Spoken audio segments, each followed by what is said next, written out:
ಸಂಗೀತ. ಯಾಕಂದ್ರೆ ಗ್ಯಾರಂಟಿ ಗೊತ್ತದವ್ರಿಗೆ ನಾ ಮಾತಾಡ್ಲಿಕ್ಕೆ ನಿಮಗೆ ಬೇಸರ ಆಗ್ತದ, ಅದಕ್ಕೆ ಸಂಗೀತ ಕಾರ್ಯಕ್ರಮ ಇಟ್ಟ. ಯಾಕಂದ್ರೆ ರಾಮಾಯಣ ಎಲ್ರಿಗೂ ಗೊತ್ತಿದ್ದ.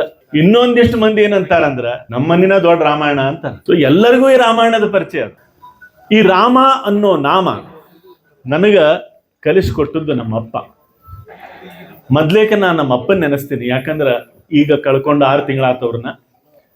ರಾಮನ ಭಕ್ತರು, ಹೆಬ್ಬಳ್ಳಿ ಯಾವತ್ತೂ ನಡ್ಕೊಂಡ್ರು. ಅವರ ಕಳೆದ 10 ವರ್ಷ ರಾಮನಾಮಸ್ಮರಣೆ ಓದೋದು, ರಾಮನಾಮಸ್ಮರಣೆ ಬರೆಯೋದು, ರಾಮನಾಮಸ್ಮರಣೆ ಹೇಳೋದ್ರೊಳಗ 10 ವರ್ಷ ಕಳೆದ್ರು. ಬಹಳ ಸಾರ್ಥಕ ಜೀವನ ಬದುಕಿದಂಥವ್ರು, ರಾಮನ ಪರಿಚಯ ಮಾಡಿಸ್ಕೊಟ್ಟಂಥವ್ರು ನಮ್ಮ ತಂದೆ. ಇವತ್ತಿದ್ರ ಅವ್ರು ಬಹಳ ಸಂತೋಷ ಪಡ್ತಿದ್ರು ಅನ್ನೋ ಒಂದು ಖುಷಿ ನನಗ.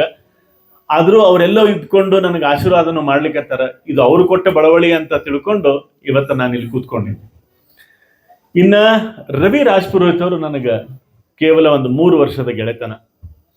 ಅವ್ರು ಯಾಕೆ ನನ್ನ ಈ ಒಂದು ಪದವಿ ಕೂಡಿಸಿದ್ರು, ಇದನ್ನ ಯಾಕೆ ವ್ಯಾಖ್ಯಾನ ಮಾಡಂತ ಹೇಳಿದ್ರು, ಅಥವಾ ಅದಕ್ಕೆ ಯಾಕೆ ಅವ್ರಿಗೆ ಆ ಕಲ್ಪನೆ ಬಂತು, ಅದಕ್ಕೆ ಯಾರು ಆ ಕಲ್ಪನೆಗೆ ಸೂತ್ರಧಾರರು ಅಂತ ನನಗಂತೂ ಗೊತ್ತಿಲ್ಲ. ಅಂತೂ ಅವ್ರು ನನಗೆ ಈ ಒಂದು ಜಾಗ ಕರೆದು ಕೂಡಿಸಿದ್ರು. ಅನಂತ ಧನ್ಯವಾದಗಳು. ಇನ್ನ ಈ ರಾಮ ಮತ್ತು ರಾಮ ನಾಮಸ್ಮರಣೆ ಹಾಗೂ ಈ ರಾಮಾಯಣ ಮತ್ತು ರಾಮಪಥ ಇವನ್ನೆಲ್ಲವನ್ನು ನಾವು ಇವತ್ತು ತಿಳ್ಕೊಂಬೋಣ. ನನಗೆ ಗೊತ್ತಿದ್ದದ್ದು ನನಗೇನು ಗೊತ್ತದ, ಇಲ್ಲಿ ಏನದ ವ್ಯಾಖ್ಯಾನ ಅಂತ ಹೇಳ್ಯಾರ. ಪ್ರವಚನ ಪುರಾಣ ಅಂತೂ ಅಲ್ಲ. ಪ್ರವಚನ ಪುರಾಣ ಅಂತಿದ್ರೆ ನನ್ನ ತಲೆಗಿಂದ ಹೇಳ್ಬೇಕಾಗ್ತಿತ್ತು. ಇದು ಬಹಳ ಸರಳ ಮಾಡ್ಯಾರ. ವ್ಯಾಖ್ಯಾನ ಅಂದ್ರೆ ಸುಮ್ಮನೆ ಓದಿ ನಡಿ ಅಂದಂಗದ ಲೆಕ್ಕ. ನಂಗೇನು ಗೊತ್ತದ, ಇಲ್ಲಿ ಕಾಣಿಸ್ತದ, ಅದನ್ನ ಓದಿ ಅದನ್ನ ನಾನು ಒಂದು ಸ್ವಲ್ಪ ವಿಮರ್ಶೆ ಮಾಡ್ಬೋದು.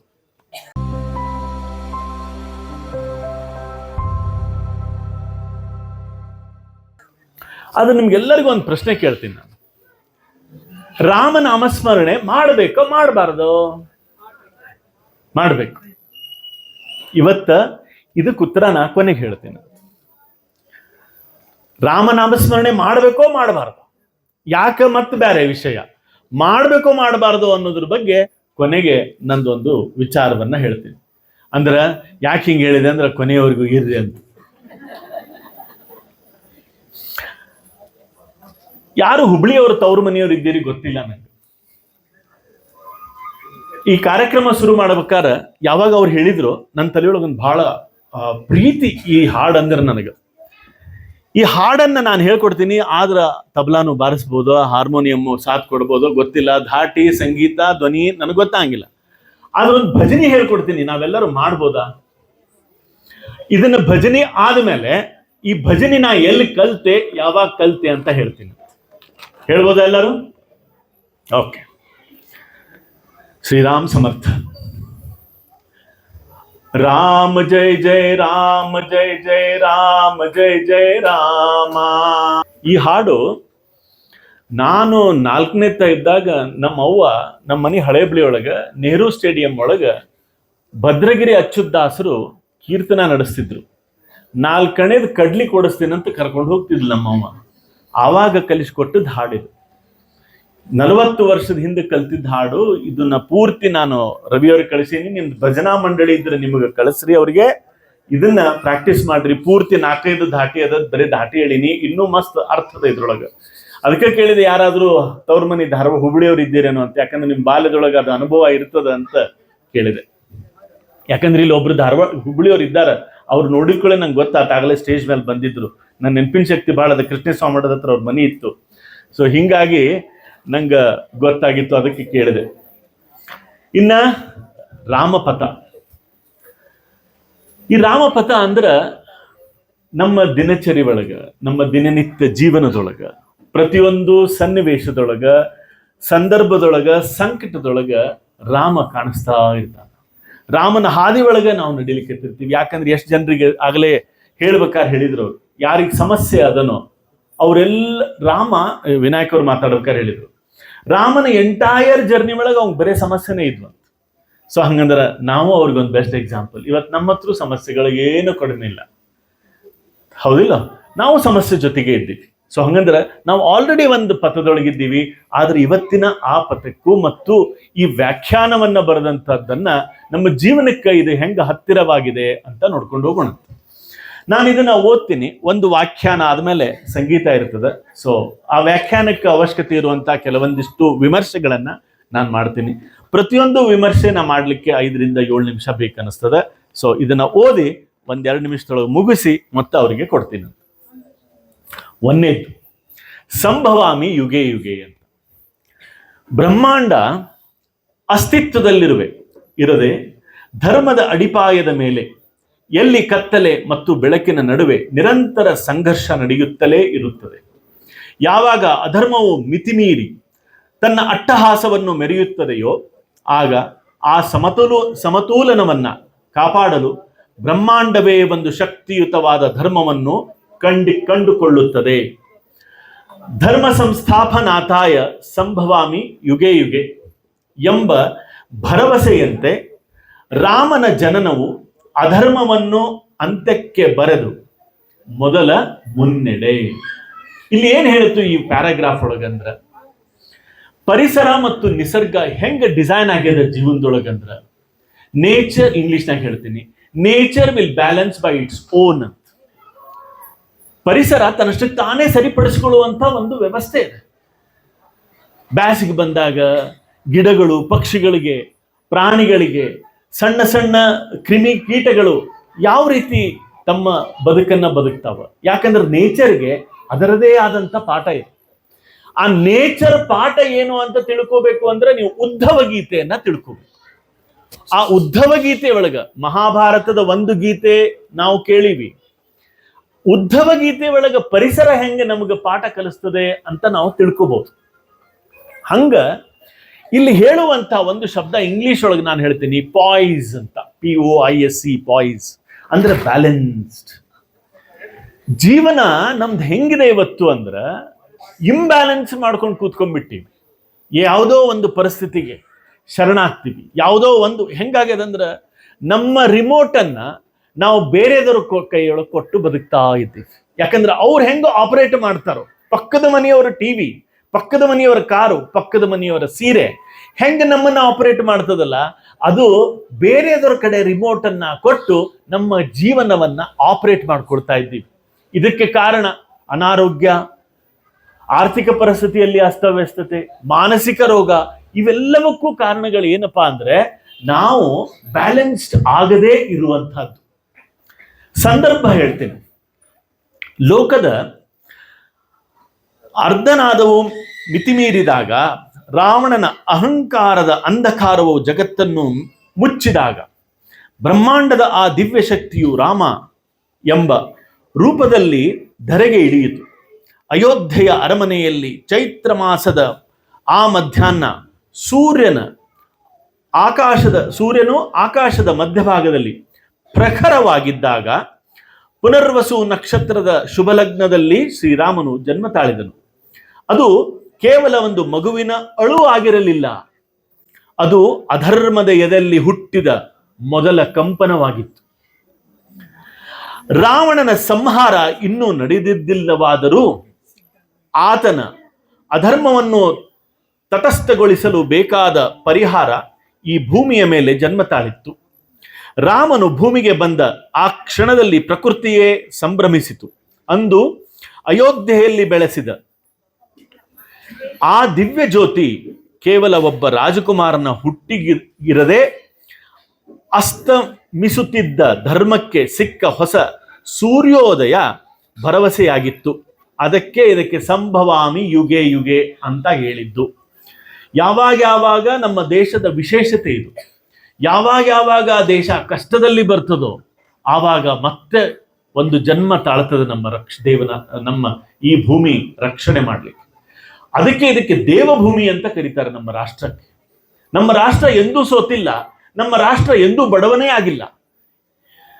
500 ವರ್ಷದಿಂದ ಇತಿಹಾಸದೊಳಗೆ ನೋಡಿದ್ರೆ ಎಷ್ಟು ಬೇಕೋ ಅಷ್ಟು ದೋಚ್ಕೊಂಡು ಹೋದ್ರೂ ಸಹಿತ ಇವತ್ತಿಗೂ ನಮ್ಮ ಶ್ರೀಮಂತಿಗೆ ಇನ್ನೂ ಕಡಿಮೆ ಇಲ್ಲ. ಅಂತ ಶ್ರೀಮಂತ ರಾಷ್ಟ್ರ ನಮ್ಮ ರಾಷ್ಟ್ರ. ಅದಕ್ಕೆ ಎಂಥ ಸಂದಿಗ್ಧ ಕಠಿಣ ಪರಿಸ್ಥಿತಿಯಲ್ಲೂ ಸಹ ಆ ಪರಮಾತ್ಮ ಮತ್ತೆ ಇದೇ ಭೂಮಿಯನ್ನು ಆರಿಸಿಕೊಂಡು ಮತ್ತೆ ಇದನ್ನ ರಕ್ಷಣೆ ಮಾಡ್ಲಿಕ್ಕೆ ಬರ್ತಾನಂತಂದ್ರೆ ಅದಕ್ಕೆ ನಾವು ಮಾತೆ ರಾಷ್ಟ್ರ ದೇವತಾ ಅಂತ ಕರಿತೀವಿ. ಸೊ ಇದು ನಮ್ಮ ದೇಶ. ಸೊ ಅದಕ್ಕೆ ರಾಮ ಇಲ್ಲೇ ಹೇಳ್ತದೆ, ಸಿಕ್ಕ ಹೊಸ ಸೂರ್ಯೋದಯ ಭರವಸೆಯಾಗಿತ್ತು. ದೈವವು ಮನುಷ್ಯ ರೂಪ ತಾಳಿದ್ದು ಕೇವಲ ರಾವಣನನ್ನು ಗೆಲ್ಲಲಿಕ್ಕಲ್ಲ, ಬದಲಾಗಿ ಮನುಷ್ಯನು ಧರ್ಮದ ಹಾದಿಯಲ್ಲಿ ಹೇಗೆ ಬದುಕಬೇಕು ಎಂದು ತೋರಿಸಿಕೊಡಲು ಬಂದ ಈ ಜನ್ಮ. ಸೊ ಅದಕ್ಕೆ ಬದುಕನ್ನ ಸಕ್ಸಸ್ಫುಲ್ ಅಂತ ನಾವೇನ್ ಹೇಳ್ತೀವಿ, ಆ ಸಕ್ಸಸ್ಫುಲ್ ಆಗ್ಬೇಕು ಅಂದಾಗ ಈ ರಾಮ ಚರಿತೆ, ರಾಮ ಪಥ ನಮಗೆ ಸಹಾಯ ಮಾಡ್ತದೆ ಅಂತ ಹೇಳ್ಬೋದು. ಇಲ್ಲಿ ಜೀವನಕ್ಕೆ ಒಂದು ಪಾಠ ಅಂತ ಬರ್ದಾರೆ ವಿನಾಯಕ್ ಅವರು, ಬಹಳ ಚಂದದ, ಇದನ್ನ ಕೇಳಿಸ್ಕೊಡ್ರಿ. ಏನು ಅಂತಂದ್ರೆ ಬ್ರಹ್ಮಾಂಡದ ಸಮತೋಲನ ಕ್ರಿಯೆ, ಸೆಲ್ಫ್ ಕರೆಕ್ಷನ್. ನಾನು ಆಗ್ಲೇ ಹೇಳಿದೆ, nature will balance by its own ಅಂತ ನಾನು ಹೇಳಿದ್ರೆ, ಇಲ್ಲಿ ಸೆಲ್ಫ್ ಕರೆಕ್ಷನ್ ಅನ್ನೋ ಶಬ್ದ ಉಪಯೋಗಿಸ್ತಾರೆ. ಯಾವುದೇ ವ್ಯವಸ್ಥೆಯಲ್ಲಿ ಅಧರ್ಮವು ಮಿತಿಮೀರಿದಾಗ ಅದನ್ನು ಸಮತೋಲನಕ್ಕೆ ತರಲು ಪ್ರಕೃತಿಯೇ ಒಂದು ದಾರಿಯನ್ನು ಕಂಡುಕೊಳ್ಳುತ್ತದೆ. Nature will balance by its own. ರಾಮನ ಜನನವು ಕೇವಲ ಒಂದು ಅವತಾರವಲ್ಲ, ಅದು ಅಸ್ತವ್ಯಸ್ತವಾಗಿದ್ದ ವ್ಯವಸ್ಥೆಯನ್ನು ಸರಿಪಡಿಸಲು ಉದಯಿಸಿದ ಪರಿಹಾರ. ಇದೊಂದು ಸೊಲ್ಯೂಷನ್ ಆಗಿತ್ತು. ನಮ್ಮ ಬದುಕಿನ ಸವಾಲುಗಳಿಗೆ ಇದೇ ನಿಯಮ ಅನ್ವಯಿಸುತ್ತದೆ. ಸಮಸ್ಯೆ ಬೃಹತ್ತಾದಾಗ ಪರಿಹಾರವು ಅಷ್ಟೇ ಶಕ್ತಿಯುತವಾಗಿ ಜನ್ಮ ತಾಳುತ್ತದೆ. ಕರ್ಮ ಎನ್ನುವುದು ನಿಮಗೆ ನೀಡುವ ಶಿಕ್ಷೆಯಲ್ಲ. ನಾವಂತೀವ್ರಿ ಏನ್ ಕರ್ಮ ಮಾಡಿ ಬಂದೀವೋ ಮರ, ನಮ್ಮ ಹಣೆ ಬರದಾಗಿದ ಅಂತ. ಇದು ಅದನ್ನ ನಾವು ಯಾವಾಗಲೂ ನಮ್ಮ ಸಮಸ್ಯೆಗಳನ್ನ ನಾವು ವೈರಿಯಾಗಿ ನೋಡ್ಲಿಕ್ಕೆತ್ತೀವಿ, ಆದ್ರೆ ಅದು ಒಂದು ಪಾಠವಾಗಿ ನಮ್ಮ ಹಿಂದೆ ಇರ್ತದೆ. ನಾನು ಅದಕ್ಕೆ ಒಂದು ಮಾತು ಹೇಳ್ತಿರ್ತೀನಿ, ನನ್ನ ಅನ್ಲರ್ನ್ ಟು ಲರ್ನ್ ಕಮ್ಯುನಿಟಿ ಬಗ್ಗೆ ಹೇಳಿದ್ರು ಪ್ರತಿ ವಾರ ಮಾತಾಡ್ತಿರ್ತೀನಿ ಆನ್ಲೈನ್ ಒಳಗಡೆ. ಸಂಕಟ ಬಂದಾಗ ವೆಂಕಟರಮಣ ಅಂತ. ಏನ್ರಿ ಸಂಕಟಕ್ಕೂ ವೆಂಕಟಕ್ಕೂ ಏನ್ ಸಂಬಂಧ? ಸಂಕಟ ಅಂದ್ರೆ ನೋವು, ವೆಂಕಟ ಅಂದ್ರೆ ಅವಕಾಶ ಅಥವಾ ಅಪಾರ್ಚುನಿಟಿ. ಯಾವಾಗ ನಮ್ಮ ಜೀವನದಲ್ಲಿ ಸಮಸ್ಯೆಗಳು ಬಂದಾವ್ ನೋಡ್ರಿ, ಅದ್ರ ಹಿಂದ ಬಹುದೊಡ್ಡದಾದಂತ ವೆಂಕಪ್ಪ ಬಂದಾನಂದ್ರು. ವೆಂಕಪ್ಪ ಅಂದ್ರೆ ವೆಂಕಪ್ಪನೇ ಅಲ್ಲ, ಒಂದು ಅವಕಾಶಗಳು ಸೃಷ್ಟಿಯಾಗಿರ್ತದೆ. ಸೊ ಅದಕ್ಕೆ ಸಮಸ್ಯೆಗಳು ಬಂದಾಗ ನಾವು ಅದನ್ನ ನೋಡೋ ದೃಷ್ಟಿಕೋನ ಬದಲಾವಣೆ ಆಗ್ಬೇಕು ಅನ್ನೋದನ್ನ ಈ ಕರ್ಮ ಅನ್ನುವಂಥ ವಾಕ್ಯದೊಳಗೆ ಹೇಳ್ತಾರೆ. ಇನ್ನ ಅರಿವಿನ ಹಾದಿ ಅಂದ್ರೆ ನಮ್ಗಿದು ಯಾವಾಗ ಅರಿವಾಗ್ತದೋ ಆವಾಗ ನಮ್ಮ ಬದುಕಿಗೆ ಒಂದು ಸ್ಫೂರ್ತಿ ಮತ್ತು ಚೈತನ್ಯ ಸಿಗ್ತದೆ ಅಂತ. ಅರಿವಿನ ಹಾದಿ ನಮ್ಮ ಮುಂದೆ ಪ್ರತಿದಿನವೂ ರಾಮ ಮತ್ತು ರಾವಣ ಎಂಬ ಎರಡು ದೃಷ್ಟಿಕೋನವಿರುತ್ತದೆ. ಧರ್ಮದ ರಕ್ಷಣೆಯ ಹಾದಿ ಕಠಿಣವಾಗಿರಿಸುತ್ತದೆ. ಅಂತಿಮವಾಗಿ ಇಡೀ ಬ್ರಹ್ಮಾಂಡದ ವ್ಯವಸ್ಥೆಯೇ ಅದರ ಬೆನ್ನಿಗೆ ನಿಲ್ಲುತ್ತದೆ. ನಮ್ಮ ಅಂತರಂಗದ ಅಧರ್ಮವನ್ನು ಸೀಳುವ ವಿವೇಕದ ರಾಮ ಜಾಗೃತವಾಗಲಿ, ಪ್ರತಿ ನಡೆಯೂ ಸತ್ಯದ ಹಾದಿಯಲ್ಲಿ ಸಾಗಲಿ. ಇನ್ನ ಕೊನೆಗೊಂದು ಲೈನ್ ಬರೀತಾರೆ ಅವರು, ಅಧರ್ಮ ಎಷ್ಟೇ ಬೃಹತ್ತಾಗಿರಲಿ ಅದನ್ನು ತಟಸ್ಥಗೊಳಿಸಲು ಧರ್ಮವು ತನ್ನದೇ ದಾರಿಯನ್ನು ಕಂಡುಕೊಳ್ಳುತ್ತದೆ. ಒಂದು ಮಾತು ಹೇಳ್ತೀನಿ ಕೇಳ್ರಿ, ರಾಮ ರಾವಣ ಯುದ್ಧ ಮುಗಿದು ಯಾವಾಗೋ ಎಷ್ಟೋ ವರ್ಷಗಳು, 1000 ವರ್ಷಗಳು ಗತಿಸಿ ಹೋದು, ಆದರೆ ಇಲ್ಲಿ ಒಳಗೊಂದು ರಾಮ ಮತ್ತು ರಾವಣರಿದ್ದಾರೆ. ಪ್ರತಿ ದಿವಸ ಯಾರ್ಯಾರಿಗೆ ಸಕ್ರಿಯ ರೋಗ ಬಂದದ ರಾವಣ ಪರಿಚಯ ಮಾಡಿಸ್ಕೊಡ್ತೀನಿ. ಒಂದ್ ಸ್ವಲ್ಪ ಸಿಹಿ ಇರ್ತದೆ ಚಹಾ, ಅಥವಾ ಲಗ್ನಕ್ಕೆ ಹೋಗಿರ್ತೀವಿ ಜಾಮೂನ್ ಇರ್ತದೆ. ಆವಾಗ ಒಳಗಿದ್ದು ಒಬ್ಬ ರಾವಣ ಹೇಳ್ತಾನೆ, ಒಂದು ತಿಂದ್ರೆ ಏನೂ ಆಗಂಗಿಲ್ಲ. ಯಾರು ಹೇಳಿದ್ರ ಅದನ್ನ? ರಾವಣ ಹೇಳಿದ. ಒಂದು ತಿಂದ್ರೆ ಜಾಮೂನಿಗೇನಾಗಂಗಿಲ್ಲ. ಜಾಮೂನಿಗೇನಾಗ್ತದೆ? ಜಾಮೂನಿಗೇನೇನೂ ಆಗಂಗಿಲ್ಲ. ಇದು ಒಳಗಿದ್ದಂತ ರಾವಣ. ರಾಮ ಹೇಳ್ತಾನಲ್ಲೇ, ಮುಂಜಾನಿಂದ 2 ಗುಳಿಗೆ ತಗೊಂಡಿ, ಸೌತಿಕಾಯಿ ತಿಂದಿ, ಬ್ಯಾಳಿ ತಿಂದಿ, ಕಾಳು ತಿಂದಿ ಅಂತ ರಾಮ ಹೇಳ್ತಾನೆ. ಆದ್ರ ಒಳಗಿರುವಂತ ರಾವಣ ಅಂತಾನೆ, ಇವತ್ತೊಂದು ದಿವಸ ತಿನ್ನು, ಏನೂ ಆಗಂಗಿಲ್ಲ. ಈ ಯುದ್ಧ ಎಲ್ಲಿಗೆ ಮುಗೀತದೋ ಅಲ್ಲಿಗೆ ಬದುಕು ಸುಸೂತ್ರ ಆಗ್ತದೆ ಅಂತ ಹೇಳ್ತಾ, ರಾಮ ಅಂತಾನ ಲಘುನೆ ಎದ್ದು ಪೂಜಾ ಮಾಡು, ಸ್ನಾನ ಮಾಡು, ಹಲ್ತಿಕ್ಕೋ, ಕೆಲ್ಸಕ್ಕೆ ಹೋಗು ಅಂತ. ರಾವಣ ಅಂತಾನೆ ಇನ್ನೊಂದು ತಾಸು ಮಕ್ಕೋ ಅಂತ.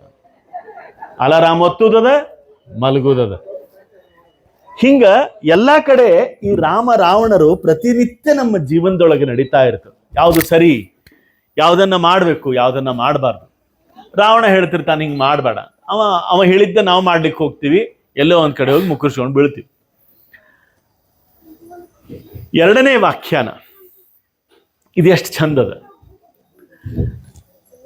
ಬೆಳೆಯುವ ಸಿರಿ ಮೊಳಕೆಯಲ್ಲಿ ಅಂತ. 3 ವರ್ಷದ ಬುದ್ಧಿ. ಬಾಲ್ಯದಲ್ಲಿ ಮನಸ್ಸಿನ ಮೇಲೆ ಮೂಡುವ ಅಚ್ಚುಗಳು ಜೀವನದ ಕೊನೆಯವರೆಗೂ ಅಚ್ಚಳಿಯದೆ ಉಳಿಯುತ್ತವೆ. ಪೋಷಕರು ಮಕ್ಕಳಿಗೆ ನೀಡುವ ಸಂಸ್ಕಾರ, ಕಲಿಸುವ ಧರ್ಮ ಮತ್ತು ರೂಢಿಸುವ ಉತ್ತಮ ಹವ್ಯಾಸಗಳು ಕೇವಲ ಅಭ್ಯಾಸಗಳಲ್ಲ, ಅವು ಅವರ ಭವಿಷ್ಯದ ಮಹಾ ವೃಕ್ಷಕ್ಕೆ ಹಾಕುವ ಭದ್ರವಾದ ಬೇರುಗಳು. ರಾಮನ ಬಾಲ್ಯದಲ್ಲಿ ಬಾಲ್ಯದ ವರ್ತನೆಗಳು ನಮಗೆ ಸತ್ಯವನ್ನ ಅದ್ಭುತವಾಗಿ ಸಾರುತ್ತದೆ. ಸಂದರ್ಭ ಹೇಳ್ತೀನಿ ನಿಮಗೆ. ಅಯೋಧ್ಯೆಯ ಅರಮನೆಯ ಅಂಗಳದಲ್ಲಿ ಸೂರ್ಯನ ಕಿರಣಗಳು ಚೆಲ್ಲಾಡುತ್ತಿದ್ದವು.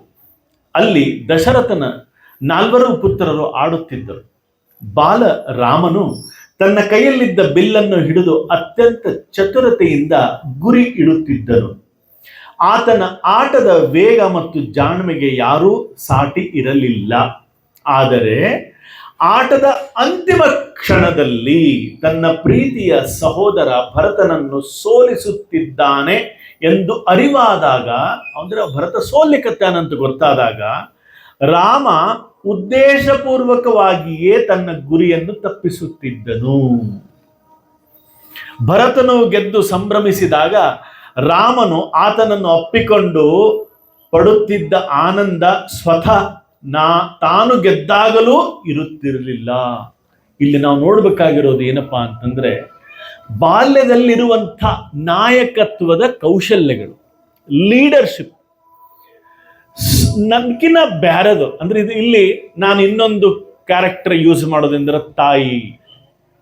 ಮಕ್ಕಳು ತಿಂದ ಮೇಲೆ ನಾನು ತಿಂತೇನೆ, ಮಕ್ಕಳಿಗೆ ತಿನ್ನಿಸ್ತೀನಿ ಅಂತ ಹೇಳೋ ತಾಯಿ ನಾಯಕತ್ವದ ಮತ್ತೊಂದು ಉದಾಹರಣೆ.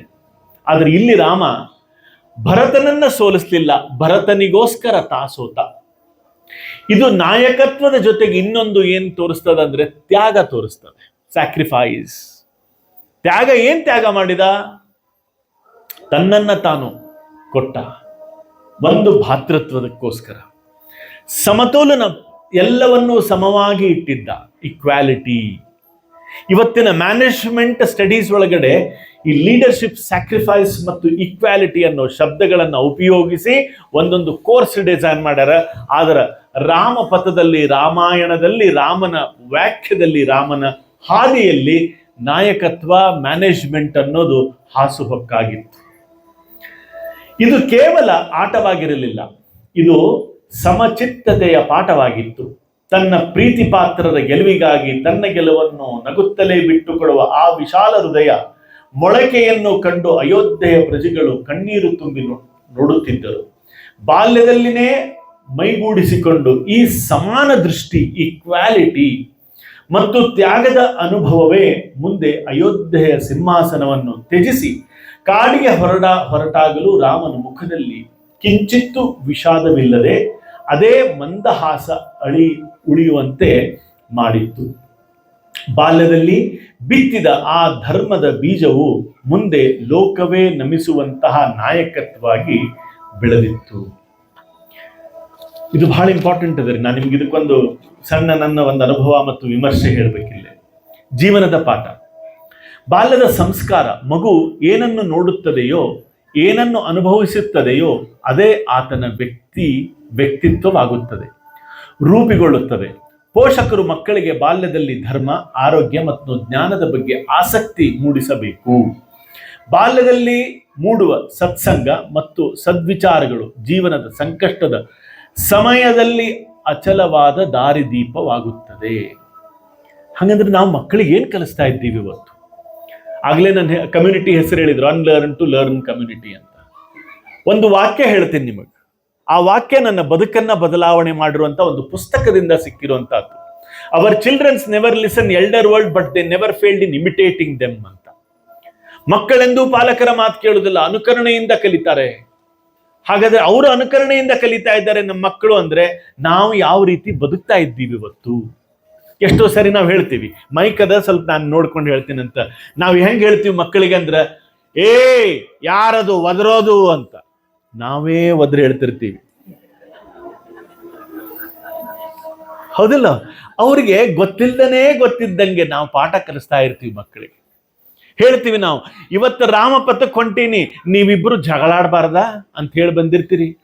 ಈಗ ಮನೆಗೆ ಹೋದಾಗ ಅವನ ಕೈಯಾಗಿನ ಕೂದ್ಲ ಇವನ ಕೈಯಾಗಿನ ಕೂದ್ಲ ಅವನ ಕೈಯಾಗಿ, ಇಬ್ಬರು ತಲೆ ಹಿಡಿದು ಗುದ್ದಾಡ್ತಿರ್ತಾರೆ. ನಾವು ಏನ್ ಹೇಳ್ಬೇಕು ಅಂತ ಗೊತ್ತಿಲ್ಲ. ಆದ್ರೆ ನಮ್ಮಿಂದ ಮಕ್ಕಳು ಕಲಿತಾ ಇದ್ದಾರೆ, ಅನುಕರಣೆಯಿಂದ ಕಲಿತಿರ್ತಾರೆ. ಅದಕ್ಕೆ ನಾವು ಹೆಂಗಿರ್ತೀವಿ ಹಂಗೆ ನಮ್ಮ ಮಕ್ಕಳು ಇರ್ತಾರೆ. ಅದು ನಮ್ಮ ಪಥ ಆಗಬೇಕು. ನಾಯಕತ್ವ ಮತ್ತು ಸಮಾನತೆ. ರಾಮನ ಆಟದಲ್ಲಿ ನಾಯಕತ್ವದ ಶ್ರೇಷ್ಠ ಗುಣ ಇದ್ದು ಎದ್ದು ಕಾಣುತ್ತಿತ್ತು. ಶ್ರೇಷ್ಠ ನಾಯಕ ಎಂದರೆ ಕೇವಲ ತಾನು ಗೆಲ್ಲುವವನಲ್ಲ, ತನ್ನ ಸುತ್ತಲಿರುವವರನ್ನು ಗೆಲ್ಲಿಸುವುದು, ಎಲ್ಲವನ್ನೂ ಸಮಾನವಾಗಿ ಕಾಣುವುದು ಮತ್ತು ಸೋಲು ಗೆಲುವುಗಳನ್ನು ಸಮಾನವಾಗಿ ಸ್ವೀಕರಿಸುವುದು ನಾಯಕತ್ವದ ಮೊದಲನೆಯ ಹಂತ. ಈ ಗುಣಗಳು ಬಾಲ್ಯದಲ್ಲಿ ಮೊಳಕೆಯೊಡೆದಾಗ ಮಾತ್ರ ಮುಂದೆ ಸಮಾಜದಲ್ಲಿ ದೊಡ್ಡ ಮಟ್ಟದ ಬದಲಾವಣೆಗೆ ಕಾರಣವಾಗುತ್ತದೆ. ಮುಂದೆ ಯಾರು ಬರೋರು ಬಂದು ಕೂತ್ಕೋಬಹುದು. ಸತ್ಯಕರ್ಮಗಳ ಯಾಕಂದ್ರೆ ನಂಗೆ ಗೊತ್ತಾಗ್ತದೆ ಇನ್ನೊಂದು ಸ್ವಲ್ಪ ಹೊತ್ತಿಗೆ ನಿಮ್ಮಲ್ಲಿ ಏನೇನು ನಡೀತದೆ ತಲೆಯೊಳಗಂತ. ಸತ್ಯಮರ್ಮಗಳ ಬೀಜ ಅಂದ್ರೆ ಸತ್ಕರ್ಮಗಳ ಬೀಜ ಏನಪ್ಪಾ, ಬೆಳೆಯುವ ಸಿರಿ ಮೊಳಕೆಯಲ್ಲಿ ಎಂಬಂತೆ ಮಕ್ಕಳ ಬಾಲ್ಯದಲ್ಲಿ ರೂಢಿಸಿಕೊಳ್ಳುವ ಒಳ್ಳೆಯ ಹವ್ಯಾಸಗಳು ಅವರ ಭವಿಷ್ಯದ ಶಕ್ತಿಯಾಗಿರುತ್ತದೆ. ಒಳ್ಳೆಯ ನಡವಳಿಕೆ, ತಾಳ್ಮೆ ಮತ್ತು ಹಿರಿಯರಲ್ಲಿ ಗೌರವ ತೋರುವ ಗುಣಗಳು ಅವರ ಬದುಕಿನ ಯಶಸ್ಸಿನ ಮೂಲ ಮಂತ್ರಗಳು. ಇಂದಿನ ಪೋಷಕರು ಮಕ್ಕಳಿಗೆ ಆಸ್ತಿ ಮಾಡುವುದಕ್ಕಿಂತ ಹೆಚ್ಚಾಗಿ ಅವರನ್ನು ಆದರ್ಶ ವ್ಯಕ್ತಿಗಳನ್ನಾಗಿ ರೂಪಿಸುವ ಸಂಸ್ಕಾರ ಬಂಡವಾಳವನ್ನ ನೀಡಬೇಕಾಗಿದೆ. ನಮ್ಮ ಮಕ್ಕಳಿಗೆ ನಾವು ನೀಡುವ ಅತ್ಯಂತ ಶ್ರೇಷ್ಠ ಉಡುಗೊರೆ ಎಂದರೆ ಅದು ಸಂಸ್ಕಾರ. 3 ಶಬ್ದ ಹೇಳ್ತೀನಿ. ನಾವು ಒಂದೇದು ಹೇಳ್ತೀನಿ ನಿಮಗೆ. ನಮ್ಮ ಮಕ್ಕಳಿಗೆ ಶಿಕ್ಷಣ ಪ್ರಪಂಚದಲ್ಲಿ ಯಾರಾದರೂ ಕಲಿಸ್ಕೊಡ್ತಾರೆ. ಎ ಫಾರ್ ಆಪಲ್ ಎಲ್ಲ ಕಡೆ ಗದಗಿನಾಗೂ ಹೇಳ್ತಾರೆ, ಬೆಟಗೇರಿ ಹೇಳ್ಕೊಡ್ತಾರೆ, ಬೆಳಗಾವದೊಳಗೆ ಹೇಳ್ತಾರೆ, ಕ್ಯಾಲಿಫೋರ್ನಿಯಾದಲ್ಲಿನೂ ಎ ಫಾರ್ ಆಪಲ್ ಹೇಳ್ತಾರೆ. ಎ ಆದ್ಮೇಲೆ ಬಿನೇ ಪ್ರಪಂಚದಲ್ಲಿ 2 ಮತ್ತು 2 ಸೇರಿಸಿದ್ರೆ 4 ಪ್ರಪಂಚದಾದ್ಯಂತ ಅದನ್ನೇ ಹೇಳ್ಕೊಡೋರು. 4 2 ಆದ್ಮೇಲೆ 2. ಆದ್ರೆ ಕೂತ್ಕೊಂಡು ಊಟ ಮಾಡಬೇಕು, ಚಿತ್ರಾವತಿ ತಿರುಗಬೇಕು, ಸಂಧ್ಯಾ ವಂದನ ಮಾಡಬೇಕು, ಹಿರಿಯರಿಗೆ ನಮಸ್ಕಾರ ಮಾಡಬೇಕು ಅಂತ ಹೇಳ್ಕೊಡೋರು ಅಪ್ಪ ಅಮ್ಮನ ಬಿಟ್ರೆ ಯಾರೂ ಇಲ್ಲ. ಸಂಸ್ಕಾರನ ಪಾಲಕರು ಕಲಿಸಬೇಕು, ಶಿಕ್ಷಣ ಪ್ರಪಂಚ ಕಲಿಸ್ತಾ ಇದೆ ಇವತ್ತು.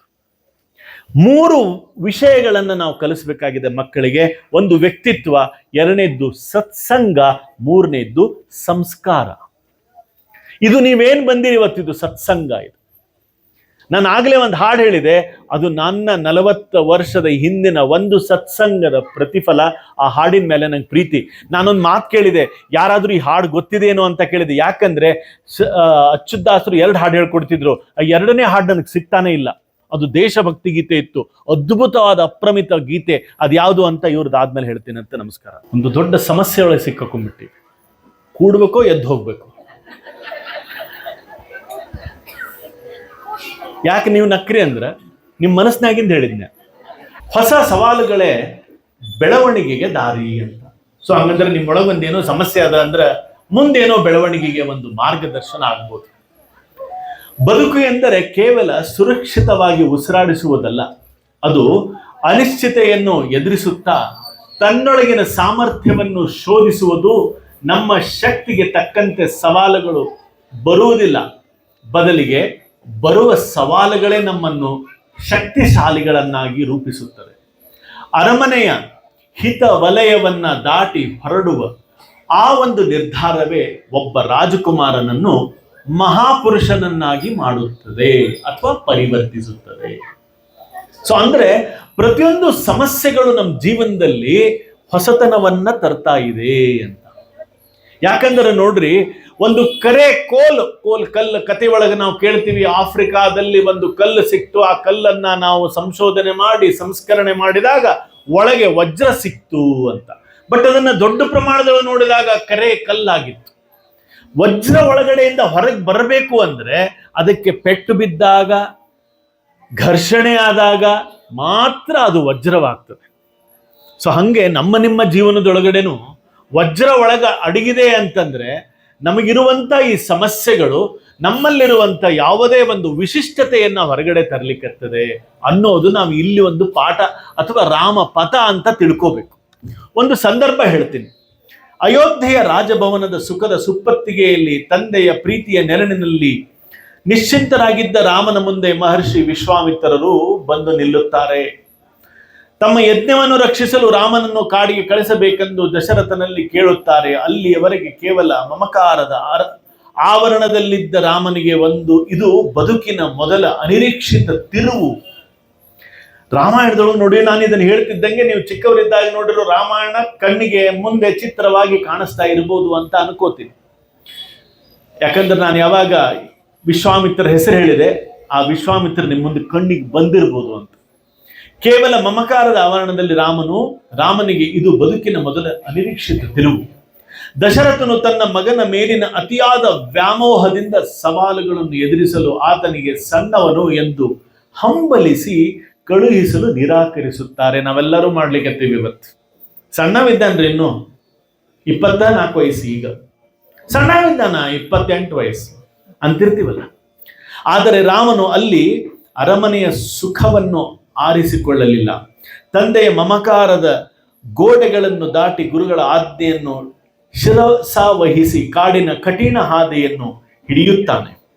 ಅಂದು ರಾಮನು ಆ ಹಿತವಲಯದ ಆವರಣದ ಒಳಗೆ ಉಳಿದಿದ್ದರೆ ಆತ ಕೇವಲ ಒಬ್ಬ ದಶರಥನ ಪುತ್ರನಾಗಿ ಇರುತ್ತಿದ್ದನೇ ಹೊರತು ಲೋಕಪೂಜ್ಯನಾದ ಶ್ರೀರಾಮ, ಆದರ್ಶ ರಾಮ ನಾಗಲು ಸಾಧ್ಯವಿರಲಿಲ್ಲ. ಅರಮನೆಯಲ್ಲಿ ಕಲಿತ ಅಸ್ತ್ರವಿದ್ಯೆಗಳಿಗೆ ನಿಜವಾದ ಅರ್ಥ ಸಿಕ್ಕಿದ್ದು ಆ ಕಗ್ಗತ್ತಲ ಕಾಡಿನಲ್ಲಿ. ತಾಟಕಿಯಂತಹ ಭಯಾನಕ ಸವಾಲುಗಳನ್ನು ಎದುರಿಸಿದಾಗಲೇ ಸವಾಲುಗಳು ನಮ್ಮನ್ನು ಕುಗ್ಗಿಸಲು ಬರುವುದಿಲ್ಲ, ನಮ್ಮಲ್ಲಿ ಅಡಗಿರುವ ಅದ್ಭುತ ಶಕ್ತಿಯನ್ನು ಜಗತ್ತಿಗೆ ತೋರಿಸಲು ಬರುತ್ತದೆ ಎಂಬ ಸತ್ಯಕ್ಕೆ ಈ ಪ್ರಯಾಣವೇ ಸಾಕ್ಷಿ. ಅಂದ್ರೆ ಸಮಸ್ಯೆಗಳು ಪ್ರತಿಯೊಬ್ಬ ವ್ಯಕ್ತಿಯಲ್ಲಿ ಹೊಸ ಸಾಧ್ಯತೆಯನ್ನ ಹುಟ್ಟಿಸ್ತದೆ.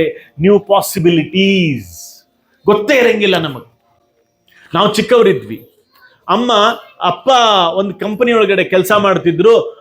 ಲಾಕ್ಔಟ್, ಅವಾಗೆಲ್ಲ ಲೇ ಆಫ್, ಲಾಕ್ಔಟ್ ಅಂತ ಕಿರ್ಲಸ್ಕರ್ ಕಂಪನಿ ಬಂದಾಯ್ತು.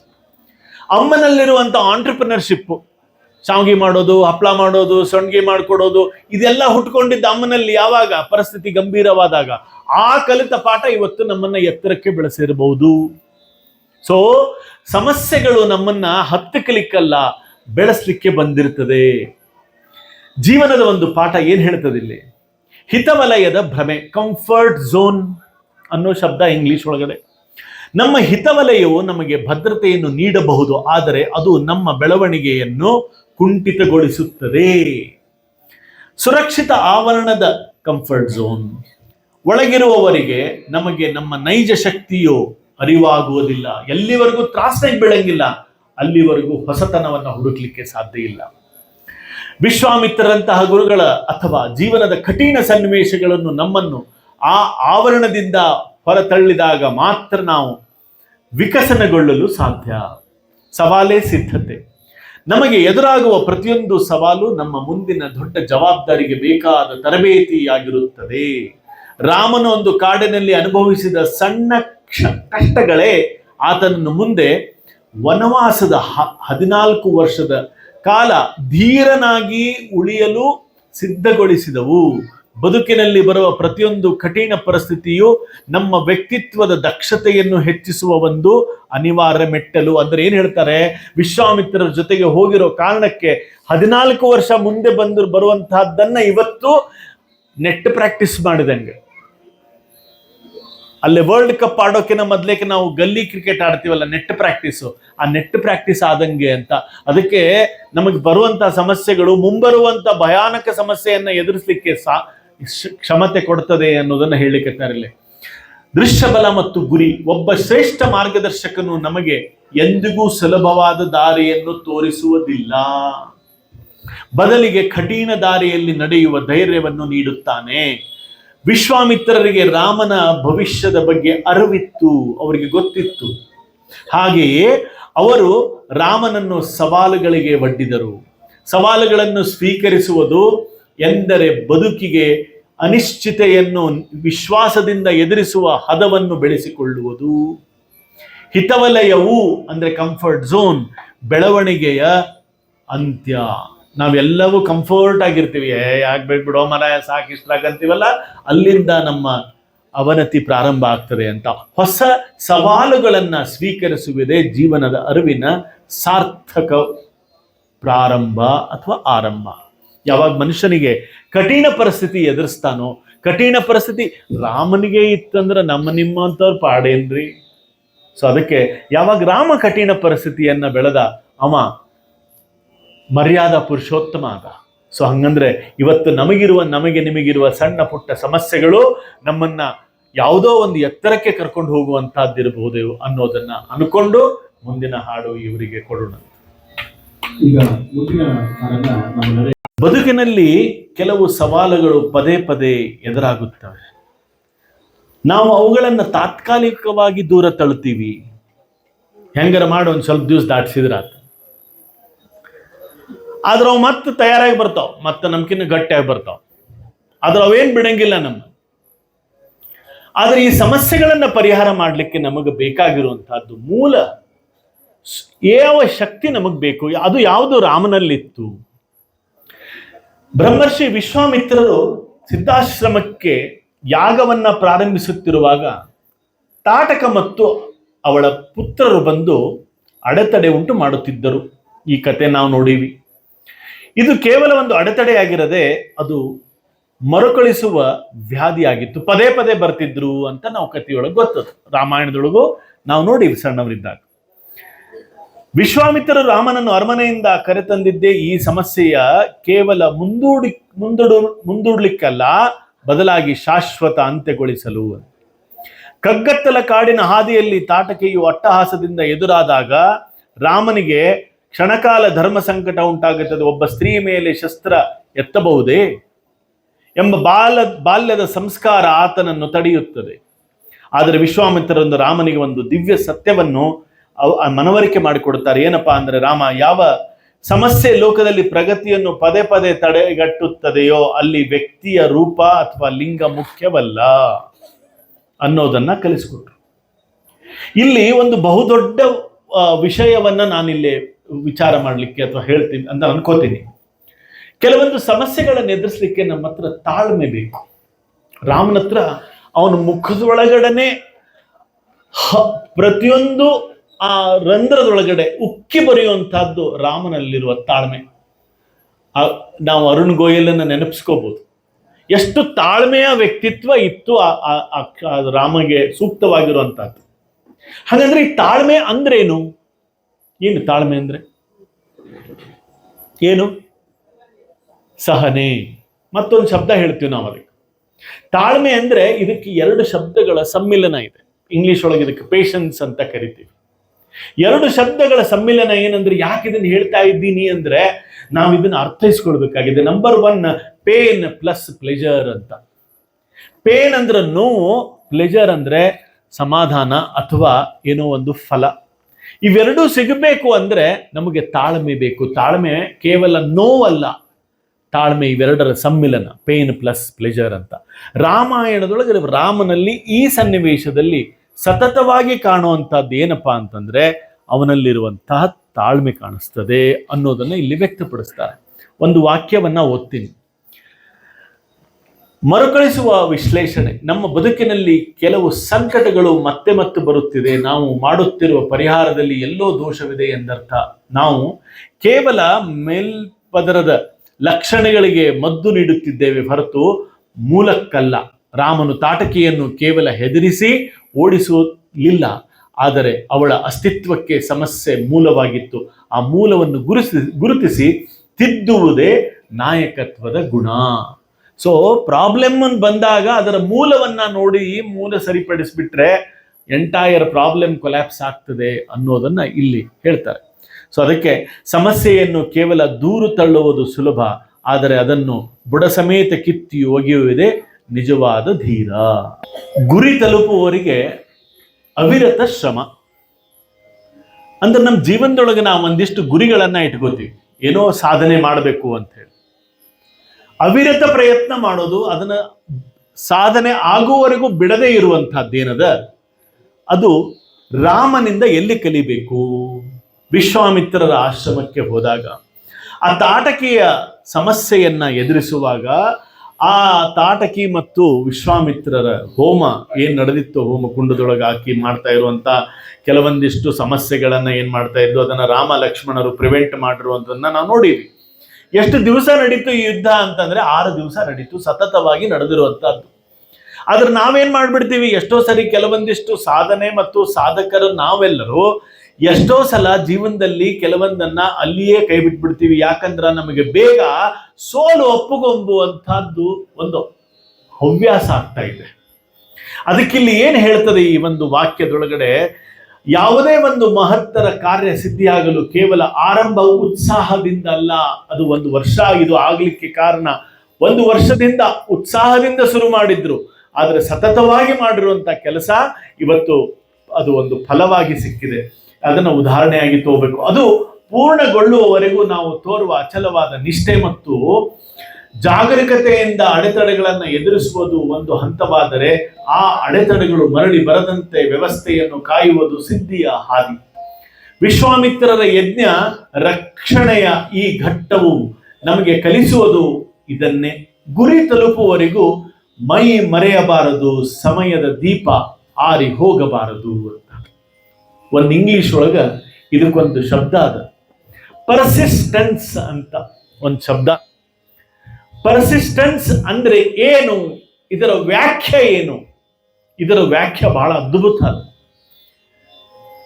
ಐ ವಿಲ್ ಅಂಟಿಲ್ ಅಂತ. ಐ ವಿಲ್ ಅಂಟಿಲ್ ಪರ್ಸಿಸ್ಟೆನ್ಸ್ ಅನ್ನ ಡಿಫೈನ್ ಮಾಡ್ರಿ ಅಂತ ಕೇಳಿದ್ರೆ, ಪರ್ಸಿಸ್ಟೆನ್ಸ್ ಅಂದ್ರೆ ನಾನು ಎಲ್ಲಿವರೆಗೂ ಬಿಡಂಗಿಲ್ಲ ಅಂದ್ರೆ ಅದನ್ನ ಎಲ್ಲಿವರೆಗೂ ನಾನು ಪಡೆಯಂಗಿಲ್ಲ. ಸೊ ಅದು ಇಲ್ಲಿ ನಾವು ರಾಮಾಯಣದೊಳಗೆ ರಾಮನಿಂದ ಕಲಿತಂಥ ಅದ್ಭುತ ವಿಚಾರ ಯಾವುದಂದ್ರೆ ಪರ್ಸಿಸ್ಟೆನ್ಸ್. ರಾಮ ಎಲ್ಲಿ ಯಾವುದನ್ನೂ ಕೈ ಬಿಡ್ಲಿಲ್ಲ. 14 ವರ್ಷ ಬೇಸರ ಆಗ್ಲೇ ಇಲ್ಲ. ಈಗಿನವೆಲ್ಲ ನಾವು ನೋಡ್ಲಿಕ್ಕೆ ಹೊರಗಿನ ಪ್ರಪಂಚದೊಳಗೆ ಅವ್ವ ಭಕ್ರಿ ಮಾಡನ್ಲಿಕ್ಕತ್ತಾಳ ನಮ್ಮ ಮನ್ಯಾಗ, ಬಾ ಹಂಗಂದ್ರೆ ಗಂಟು ಕಟ್ಕೊಂಡು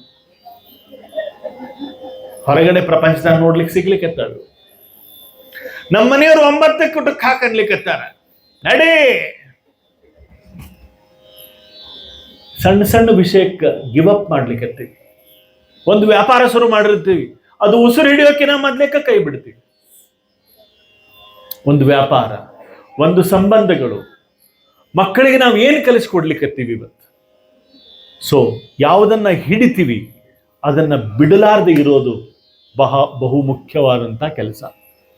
ನಾನು ಮೆಡಿಕಲ್ ಪ್ರಾಕ್ಟೀಸ್ ಮಾಡ್ತಿದ್ದೆ 25 ವರ್ಷದಿಂದ.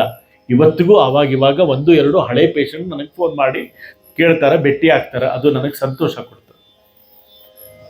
ಯಾಕೆ ಇದನ್ನು ಹೇಳ್ತಾ ಇದ್ದೀನಿ ಅಂತಂದ್ರೆ, ನಾವು ಯಾವ ಕೆಲಸ ಪ್ರಾರಂಭ ಮಾಡಿದ್ವಿ ಅದನ್ನ ನಾವೇ ಜವಾಬ್ದಾರರು. ಅದನ್ನ ಮುಗಿಸೋದು, ಸಂಪೂರ್ಣವಾಗಿ ಮುಗಿಸಿದಾಗ ಅದಕ್ಕೊಂದು ಗೌರವ. 14 ವರ್ಷ ವನವಾಸ ಇರ್ಬೋದು, ರಾಮ ರಾವಣನ ಯುದ್ಧ ಇರಬಹುದು, ಸೀತಾನ ಕರ್ಕೊಂಡು ಹೋದ, ನಡಿ ಹೊಳ್ಳೋಗೋಣ ಅನ್ಲಿಲ್ಲ, ಗೆದ್ದು ಬಂದ, ಸಂಹಾರ ಮಾಡಿದ. ಸೊ ಇದಕ್ಕೆ ರಾಮಪಥ ರಾಮಾಯಣ ಅಂತ. ಸೊ ಅದಕ್ಕೆ ಪರ್ಸಿಸ್ಟೆನ್ಸ್ ಅಂದ್ರೆ ಎಲ್ಲಿವರೆಗೂ ಸಾಧನೆ ಮಾಡೋದಿಲ್ವೋ ಅಲ್ಲಿವರೆಗೂ ನಾನು ಬಿಡೋದಿಲ್ಲ.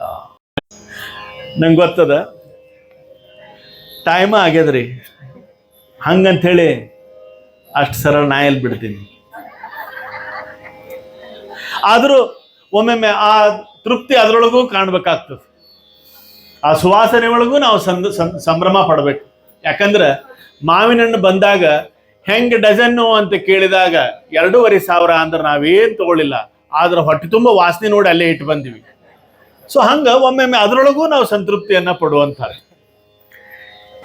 ಜಡತ್ವ ಅಂತ, ಜಡತ್ವದಿಂದ ಚೇತನಕ್ಕೆ. ಸೊ ನಮ್ಮ ಹತ್ರ ಜಡತ್ವ ಅಂದ್ರ ಲೆಥಾರ್ಜಿ, ಸುಸ್ತಾಗಿ ಬಿಡುವಂತಹದ್ದು. ಯಾವುದೋ ಒಂದು ಕೆಲಸ ಮಾಡ್ಬೇಕಾದ್ರೆ ಅರ್ಧ ಸಲ ಬೇಸರ ಆಗ್ಬಿಟ್ಟಿರ್ತದೆ ನಾವು. ಬದುಕು ಎಂದರೆ ಕೇವಲ ಚಲನವಲ್ಲ, ಅದು ಚೈತನ್ಯದ ಉಕ್ಕುವಿಕೆ.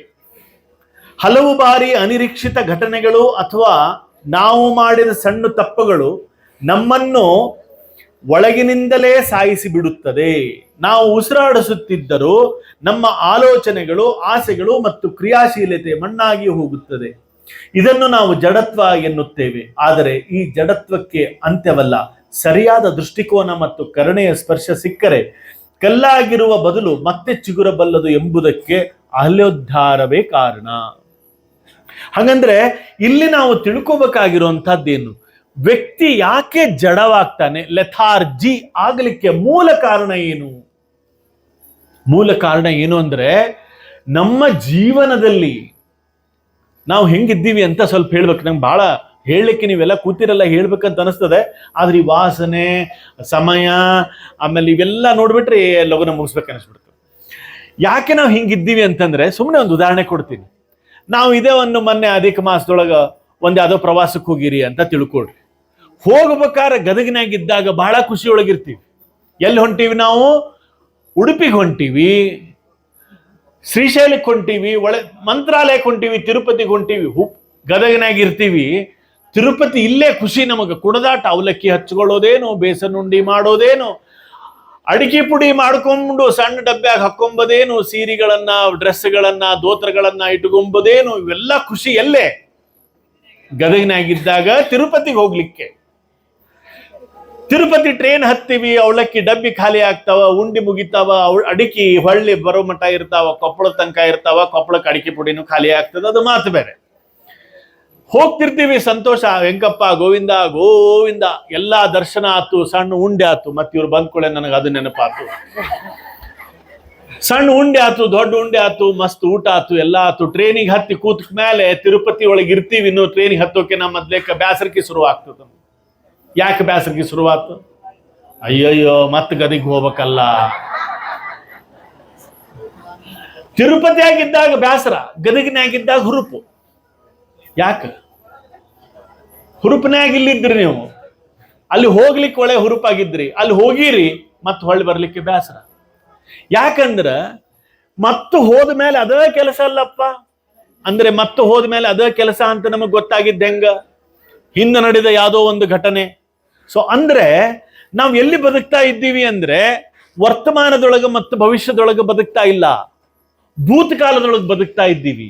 ಈ ಭೂತಕಾಲವನ್ನ ನಾವು ನಿವಾರಣೆ ಮಾಡಿದಾಗ ನಮ್ಮಲ್ಲಿರುವಂತ ಜಡತ್ವ ಕಡಿಮೆ ಆಗ್ತದೆ. ಇದ್ರ ಬಗ್ಗೆ ಎರಡು ತಾಸು ವ್ಯಾಖ್ಯಾನ ಮಾಡ್ಬೋದು, ಬಟ್ ಅವಶ್ಯಕತೆ ಇಲ್ಲ. ಬಟ್ ಹಂಗೆ ತಿಳ್ಕೊಡ್ರಿ, ನಾವ್ ಯಾಕೆ ಜಡತ್ವ ಅಂದ್ರೆ ಗತಿಸಿ ಹೋದ ಸಂದರ್ಭಗಳು, ಗತಿಸಿ ಹೋದ ಘಟನೆಗಳನ್ನ ನೀರು ಗೊಬ್ಬರ ಹಾಕಿ ಬೆಳೆಸಿ ನಾವಿವತ್ತು ಅದನ್ನ ಹೆಮ್ಮರ ಮಾಡ್ಕೊಂಡು ಅದ್ರ ಕೆಳಗಡೆ ಕೂತ್ಕೊಂಡು ಅವತ್ತೆ ನೀ ಹಂಗಂದಿದ್ಯಲ್ಲ, ಇಡೀ ಜೀವನ ಪರ್ಯಂತ ನಾವು ಅದರೊಳಗೆ ಬದುಕ್ತಾ ಇದ್ದೀವಿ. ಅದರಿಂದ ನಮ್ಮಲ್ಲಿ ಜಡತ್ವ ಬರ್ತಾ ಇದೆ.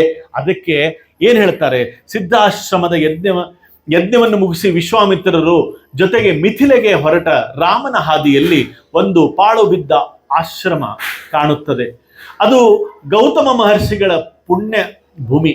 ಅಲ್ಲಿ ಒಂದು ಶಿಲೆ ಕಲ್ಲು ಬಿದ್ದಿರುತ್ತದೆ. ಅದು ಕೇವಲ ಕಲ್ಲಲ್ಲ, ಇಂದ್ರನ ಮೋಸಕ್ಕೆ ಬಲಿಯಾಗಿ ಪತಿಯ ಶಾಪದಿಂದ ತನ್ನ ಅಸ್ತಿತ್ವವನ್ನೇ ಕಳೆದುಕೊಂಡ ಜಡವಾಗಿ ಬಿದ್ದಿದ್ದ ಅಲ್ಲೇ ಅಂದು ರಾಮನು ಆ ಆಶ್ರಮವನ್ನು ಪ್ರವೇಶಿಸಿದಾಗ ಆತನ ಪಾದದ ಧೂಳು ಆ ಶಿಲೆಯ ಮೇಲೆ ಬೀಳುತ್ತಲೇ ಆ ಕ್ಷಣದಲ್ಲಿ ಜಡತ್ವ ಕರಗಿ ಅಹಲ್ಯೆಯು ಮತ್ತೆ ಚೇತನದ ರೂಪಕ್ಕೊಳ್ಳುತ್ತಾಳೆ. ಸೊ ನಾವಿದೆಲ್ಲ ಅಹಲ್ಯೆಯ ಕಥೆಯನ್ನ ಕೇಳಿವಿ. ಅಹಲ್ಯೆ ಹಂಗ ಆಗ್ಲಿಕ್ಕೆ ಕಾರಣ ಗತಿಸಿ ಹೋದ ಪರಿಸ್ಥಿತಿ. ಸೊ ಇಲ್ಲಿ ನಾವ್ ಏನ್ ಕೇಳ್ಬೇಕು, ನಾವ್ ಇಂಥ ಪರಿಸ್ಥಿತಿ ಒಳಗ ಹೆಂಗ್ ಬದುಕ್ತಿರ್ತೀವಿ ನಾವಂತಂದ್ರೆ, ಯಾವಾಗ ಹಿಂದೆ ಆಗಿರುವಂತಹ ಪರಿಸ್ಥಿತಿ, ಗಿಲ್ಟ್ ಅನ್ನೋ ಒಂದು ಶಬ್ದ ಉಪಯೋಗಿಸ್ತಾರೆ ಇಲ್ಲಿ. ಗಿಲ್ಟ್ ಅಂದ್ರೆ ಏನೋ ಯಾಕಾದ್ರೂ ಹಿಂಗಿದ್ದೀವಿ, ಇದನ್ನ ನಾವ್ ಎಷ್ಟೋ ಸರಿ ಬಳ್ಕೊಂಡಿರ್ತೀವಿ. ಸುಮ್ನೆ ಹಂಗೆ ಹೇಳ್ತೀನಂತ ನಿಮ್ಮನ್ನ ಯಾಕರ ಕಟ್ಕೊಂಡೆ, ಹೌದಿಲ್ಲ? ಅದು ನಿಮ್ಮ ಹತ್ರ ಧೈರ್ಯ ಅದ ಅಂತ ಹೇಳ್ತೀರಿ. ಇದೇ ಅಪೋಸಿಟ್ ಪರ್ಸನ್ಗೆ ಧೈರ್ಯನೇ ಇಲ್ಲ, ಎಂದು ಹೇಳೇ ಇಲ್ಲ, ಹೌದಿಲ್ಲ? ಸೊ ಇದಕ್ಕೆ ನಾವ್ ಏನಂತೀವಿ ಅಂದ್ರೆ ಸಣ್ಣ ಗಿಲ್ಟ್ ಅಂತ ಕರಿತೀವಿ. ಇಲ್ಲಿ ಏನ್ ಹೇಳ್ತಾರ ಕೊನೆಗೆ ಅಂತಂದ್ರ, ಆ ಒಂದು ಬದುಕಿನ ಜಡತ್ವದ ಸೆರೆಮನೆ, ನಾವು ಸೆರೆಮನೆಯೊಳಗೆ ಸಿಕ್ಕಾಕೊಂಡಂಗಾಗೆ. ನಾವು ಕೂಡ ಜೀವನದ ಯಾವುದೋ ಒಂದು ಕಹಿ ಘಟನೆಯನ್ನು ಅಥವಾ ಸೋಲಿನಿಂದ ಕಂಗೆಟ್ಟು ಜಡವಾಗಿ ಹೋಗುತ್ತೇವೆ.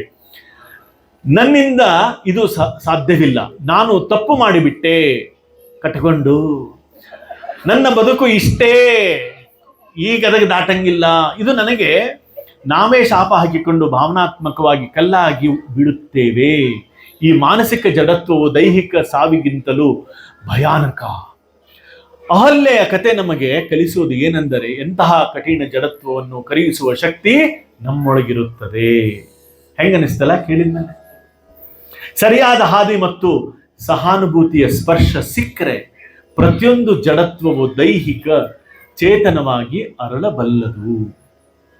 ನಾ ಏನ್ ಮಾತಾಡ್ಲಿಕ್ಕೆತ್ತಿಲ್ಲ, ಇನ್ನ 2 ದಿವಸದೊಳಗ ಯೂಟ್ಯೂಬ್ ಒಳಗೂ ಸಿಗ್ತದೆ, ರೆಕಾರ್ಡಿಂಗ್ ಮಾಡ್ಲಿಕ್ಕೆ ನನ್ನ ಮಗ ನಿಮಗ ಸಿಗ್ತದೆ. ಓಕೆ, ಕೇಂದ್ರ ಬಿಂದು ಆಗಿ ಮಾತಾಡ್ಲಿಕ್ಕೆ ಏನಂದ್ರ, ನಾವು ಅವಾಗ ನಮ್ಮ ಮನೆಯವ್ರಿಗೆ ಅಂದಿರ್ತೀರಿ ನೀವು, ಏನಂದ್ರ ನಿಮ್ದು ಮುಗಿಲಾರ್ದ ರಾಮಾಯಣ ಬಿಡ್ರಿ ಅಂತ. ಹೌದಿಲ್ಲ? ಮುಗಿಲಾರದ ರಾಮಾಯಣ ನಿಮ್ದು ಏನ್ ಹೇಳಲಿಕ್ಕೆ ಹತ್ಕೊಳ್ಳಿ ಗೊತ್ತದ ನಿಮ್ದು ಮುಗಿಲಾರದ ರಾಮಾಯಣ. ಯಾಕೆ ಲೇಟ್ ಆಗಿ ಬಂದ್ರಿ? ಮುಗಿಲಾರದ ರಾಮಾಯಣ. ಸೀರೆ ಕೊಡಸ್ರಿ, ಮುಗಿಲಾರದ ರಾಮಾಯಣ. ತವ್ರ ಮನೆಗೆ ಹೋಗೋಣ, ಮುಗಿಲಾರದ ರಾಮಾಯಣ. ತಿರುಪತಿಗೆ ಹೋಗೋಣ, ಮುಗಿಲಾರದ ರಾಮಾಯಣ. ಸೊ ಅದಕ್ಕೆ ರಾಮಾಯಣ ಅಂದ್ರ ಮುಗಿಯದೇ ಇಲ್ಲ. ಆದ್ರ ಕೆಲವೊಂದಿಷ್ಟು ವಿಚಾರಗಳು ರಾಮನಲ್ಲಿರುವಂತದ್ದನ್ನ ಬಹಳ ತಿಳ್ಕೋಬೇಕು. ಇಲ್ಲಿ ಎಬಿಲಿಟಿ ರಾಮನ ಹತ್ರ ಒಂದು ಇದ್ದಿದ್ದಿಲ್ರಿ. ಏನದು? ಅಹಂಕಾರ ಇದ್ದಿದ್ದಿಲ್ಲ. ಯಾಕೆ ರಾಮನ ಹತ್ರ ಸಾಮರ್ಥ್ಯ ಹೆಚ್ಚಿತ್ತು? ಸಾಮರ್ಥ್ಯ ಮತ್ತು ಅಹಂಕಾರ ಇವೆರಡು ಅಪೋಸಿಟ್ ವರ್ಡ್ಸ್ ಅಂತ. ಈಗೋದ ಅಪೋಸಿಟ್ ವರ್ಡ್ಸ್ ಎಬಿಲಿಟಿ. ಯಾರಿಗೆ ಅಹಂಕಾರವಿರ್ತದೋ ಸಾಮರ್ಥ್ಯ ಕಡಿಮೆ ಇರ್ತದೋ, ಯಾರಿಗೆ ಸಾಮರ್ಥ್ಯ ಹೆಚ್ಚಿರ್ತದೋ ಅಹಂಕಾರ ಸ್ವಾಭಾವಿಕವಾಗಿ ಕಡಿಮೆ ಇರ್ತದೆ. ಇದನ್ನು ರಾಮನಲ್ಲಿ ಕಲಿಬೇಕು. ಇದು ರಾಮನ ಪಥ. ಹಾಗಾದ್ರೆ ನಮ್ಮ ಸಾಮರ್ಥ್ಯ ಈಗಲೂ ಹೆಚ್ಚಿಸ್ಕೊಳ್ಬಹುದಾ? ಹೆಚ್ಚಿಸ್ಕೊಳ್ಬಹುದು. ಏನನ್ನ ಕಡಿಮೆ ಮಾಡಬೇಕು ಅಂದ್ರೆ ನಮ್ಮಲ್ಲಿರುವಂತ ಅಹಂಕಾರವನ್ನ ಕಡಿಮೆ ಮಾಡಬೇಕು. ಯಾಕೆ ಕಡಿಮೆ ಮಾಡಬೇಕು ಅಂದ್ರೆ ಇಲ್ಲಿ ಒಂದು ಶಬ್ದ ಬಹಳ ಚಂದ ಒಂದು ವಾಕ್ಯದೊಳಗೆ ಬರ್ತದೆ. ಈ ನನ್ನ ವ್ಯಾಖ್ಯಾನ ಆದ ತಕ್ಷಣ ಆರುಷಿ ಮತ್ತು ಮಧುವಂತಿ ಅವರಿಬ್ರು ಬರ್ತಾರ. ಬಹಳ ಚಂದ ಕೊಳಲಿನೊಳಗೆ ರಾಮನ ಬಗ್ಗೆ ಒಂದು ಅದ್ಭುತ ಒಂದು ಪ್ರದರ್ಶನ ಆದವ್ರದ್ದು. ಅದಾದ್ಮೇಲೆ ನಾವು ಮತ್ತೆ ನೀವು ಸೇರಿ ಒಂದು ಕೆಲಸ, ಇಂಪಾರ್ಟೆಂಟ್ ಕೆಲಸ ಮಾಡೇ ಇಲ್ಲಿಂದ ಹೋಗೋಣ ಅಂತ. ಗೊತ್ತದ ನಿಮ್ಗೆ ನಾ ಹೇಳಲಿಕ್ಕತ್ತಿರೋದು. ಸೊ ಇಲ್ಲಿ ಅಹಂಕಾರ ರಹಿತ ರಾಮ ಸಾಮರ್ಥ್ಯವನ್ನ ಹೆಚ್ಚಿಸಿಕೊಂಡಿದ್ದ. ಅವನ ಹತ್ರ ಯಾಕೆ ಎಷ್ಟು ಎಬಿಲಿಟಿ ಬಂತು? ಯಾಕವನು ಮರ್ಯಾದಾ ಪುರುಷೋತ್ತಮ ಆದ ಅಂದ್ರೆ ಅವನಲ್ಲಿ ಅದರ ಕೊರತೆ ಇತ್ತು. ಅವನು ಹಂಬಲ್ ಆಗಿದ್ದ. ಎಷ್ಟು ಜನರಿಗೆ ಗೊತ್ತಿದೆ? ಹಂಬಲ್ ಆಗಿದ್ದ, ನಿರಹಂಕಾರಿ ಆಗಿದ್ದ, ತರ್ಕದಿಂದ ವಿಚಾರ ಮಾಡ್ತಿದ್ದ. ಯಾವತ್ತೂ ಅವನ ಹತ್ರ ಒಂದು ವಾಕ್ಯ, ಮೋಸ್ಟ್ಲಿ ಈ ಶಬ್ದ ಮತ್ತು ಈ ವಾಕ್ಯ ರಾಮನಿಂದನೇ ಹುಟ್ಟಿತೇನೋ ಅನ್ನೋದು, ವಿದ್ಯಾ ವಿನಯೇನ ಶೋಭಿತೆ ಅಂತ ನಾವೇನ್ ಕೇಳಿಸ್ಕೋತೀವಿ, ಈ ಶಬ್ದ ನಮ್ಮ ರಾಮನಿಂದ ಸಿಕ್ಕಿರುವಂತಹದ್ದು. 2-3 ವಿಷಯ ಹೇಳಿ ಅವ್ರಿಗೆ ಕೊಡ್ತೇನಂತ. ಅವ್ರು ಬಂದು ಕೂತಿದ್ ನೋಡಿದ್ರ ಆರುಷಿ ಮುಂದೆ ಮೈಕು ಇಲ್ರಿ, ಆಕಿ ನನ್ನ ಮೈಕ್ ಮೇಲೆ ಕಣ್ಣಿಟ್ಟಾಳ. ಅದಕ್ಕೆ ನಾನು ತಿಳ್ಕೊಂಡ್ಬಿಟ್ಟೀನಿ ಇದನ್ನ ಕೊಡಬೇಕು ಅಂತ. ಕೆಲವೊಂದಿಷ್ಟು ವಿಚಾರ, ಸಂಕಲ್ಪ ಮತ್ತು ಸಮರ್ಪಣೆ ರಾಮನೊಳಗಡೆ. ಸಂಕಲ್ಪ ಯಾವುದನ್ನ ಡಿಸೈಡ್ ಮಾಡ್ತಿದ್ದ, ಅದು ಸಂಕಲ್ಪ. ನಮಗೆ ಪ್ರತಿಯೊಬ್ಬರಿಗೂ ಒಂದೊಂದು ಗುರಿ ಇದೆ. ನಾನು ಇದನ್ನ ಸಾಧಿಸಬೇಕು, ಇಲ್ಲಿ ಪಯಣ ಮಾಡಬೇಕು, ಮನೆ ಕಟ್ಟಿಸ್ಬೇಕು, ಸಾಲ ತೀರಿಸಬೇಕು ಅಂತ ಗುರಿ ಇದೆ. ಗುರಿಗೂ ಸಂಕಲ್ಪ, ಗುರಿನೂ ಕನ್ನಡ ಶಬ್ದ, ಸಂಕಲ್ಪನೂ ಕನ್ನಡ ಶಬ್ದ. ನನಗೊಂದು ಮಾತು ಹೇಳ್ರಿ, ಗುರಿಗೂ ಮತ್ತು ಸಂಕಲ್ಪಕ್ಕೂ ಏನು ವ್ಯತ್ಯಾಸ? ನಾನು ಇಂಗ್ಲಿಷ್ ಒಳಗೆ ಹೇಳ್ತೀನಿ ಅಂತ. ಗುರಿಯ ಜೊತೆಗೆ ಡಿವಿನಿಟಿ ಆಡ್ ಆದ್ರೆ, ಡಿವಿನಿಟಿ ಅಂದ್ರೆ ಏನ್ ಸರ್? ಯಾರು ಹೇಳ್ತೀರಾ? ಅರುಷಿ, ಡಿವಿನಿಟಿ, ದೈವತ್ವ. ಆ ಗುರಿಯ ಜೊತೆಗೆ ದೈವತ್ವ ಸೇರಿದಾಗ ಅದು ಸಂಕಲ್ಪ ಆಗ್ತದೆ. ಪೂಜಾ ಕೂತಿರ್ತೀವಲ್ಲ, ಸಂಕಲ್ಪ ಮಾಡಿಸ್ತೀನಿ ಬರ್ರಿ, ಆ ಸಂಕಲ್ಪದೊಳಗ ದೈವತ್ವ ಇರ್ತದೆ, ಗುರಿ ಸ್ವಾರ್ಥ ಇರ್ತದೆ. ರಾಮ ಏನೇನ್ ಮಾಡಿದ ಹಂಗೆ ನೆನಪು ಮಾಡ್ಕೊಡ್ರಿ. ಅವನ ರಾಮಾಯಣದ ಎಂಟೈರ್ ಸ್ಟೋರೀಸ್ ಒಳಗ ಸಂಕಲ್ಪಗಳಿದ್ವು, ಗುರಿಗಳು ಯಾವು ಇದ್ದಿದ್ದಿಲ್ಲ. ಯಾಕಂದ್ರೆ ಯಾವುದೂ ಅವನ ವೈಯಕ್ತಿಕವಾಗಿದ್ದಿಲ್ಲ. ಅದೇ ರಾಮಪಥ. ಅವನ ಹತ್ರ ನಾಲೆಜ್ ಇತ್ತು, ಜ್ಞಾನ ಇತ್ತು. ಆ ಜ್ಞಾನ ಎದಕ್ಕೆ ಉಪಯೋಗಿಸಿದ ಅಂದ್ರೆ, ಯಾವುದು ನನ್ನ ಕರ್ತವ್ಯವೋ ಆ ಕರ್ತವ್ಯವನ್ನ ಪಾಲಿಸಬೇಕು. ಬಾಲ್ಯದಿಂದ ನೀವು ರಾಮಾಯಣದ ಅಂತ್ಯದವರೆಗೂ ನೀವು ಕಥೆಯನ್ನ ಕೇಳಿದಾಗ ಕೇವಲ ಕರ್ತವ್ಯ ಅನ್ನೋ ಶಬ್ದ ಪದೇ ಪದೇ ಮರುಕಳಿಸ್ತದೆ.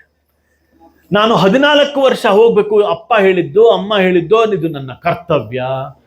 ಭರತನಿಗೆ ಪಟ್ಟಾಭಿಷೇಕ, ಇದು ಅವನ ಕರ್ತವ್ಯ. ಕರ್ತವ್ಯ ಅನ್ನೋ ಶಬ್ದ ಉಪಯೋಗಿಸ್ತದೆ.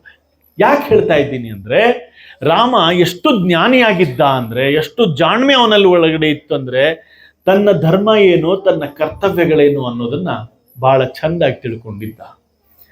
ಸೀತಾರಾಮನ ಕಲ್ಯಾಣದ ಬಗ್ಗೆ ಮಾತಾಡಬೇಕು, 3 ಗಂಟೆ ಆಗ್ಬಿಡ್ತದೆ, ಬೇಡ, ಇನ್ನೊಂದ್ಸರಿ ಅವಶ್ಯ ಮಾತಾಡೋಣಂತ. ಯಾಕಂದ್ರೆ ಇದು ಬಹಳ ಪವಿತ್ರವಾದಂಥ ಕೆಲಸ.